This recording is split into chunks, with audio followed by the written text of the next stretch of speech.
Hello, my name is Vince. Maraming salamat kung ito ay may post. Gusto ko lang i-share yung kwento ko dahil natutuwa ako sa mga nababasa ko dito. Ako nga po pala ay isang businessman at dati po akong hindi tumatawag sa Diyos. Sa madaling salita, puro lang pera, pagpapayaman ng aking alam. Dumating sa punto na sa sobrang yaman ko, yumabang din ang ugali ko na lahat ng tao ay kaya ko nang bilhin. Pero hindi pala lahat ng oras at lahat ng pagkakataon ay nasa iyo at talagang safe ang buhay mo.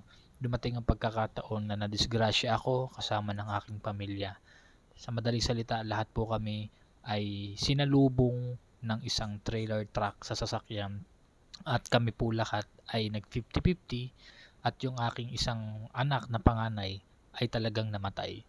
Sa madaling salita, sabi ko sa doktor, kung mabubuhay niyo tong anak ko, babayaran ko kayo ng doble-doble. Kaso talagang hindi kinaya ng katawan ng anak ko hanggang sa hindi ako bumitaw sa Panginoon. Sabi ko, Lord, ito na yung oras siguro na ako ay tatawag sa iyo. Wala po akong ibang ginawa kundi lumuhod sa Diyos na nalangin, tumawag sa Kanya. Sabi ko, Panginoon, buhayin niyo po ang anak ko. Alam kong imposible ito at hindi ito mangyayari. At nagulat na lang ako, mga ilang minuto, tinawag ako ng doktor dahil sabi, meron daw pagbabago at muli daw tumibok ulit yung puso ng anak ko. Alam niyo po, nung narinig ko ito, hindi ko alam kung ano ang gagawin ko. Maglulupasay ba ako sa iyak o talagang totoo nga ba ito, hindi ako nananaginip.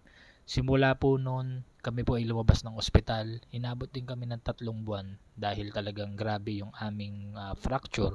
Kaya nung pagkatapos na ito, nangako ako sa pamilya ko at sa buong pamilya namin na tayo ay tutulong sa simbahan.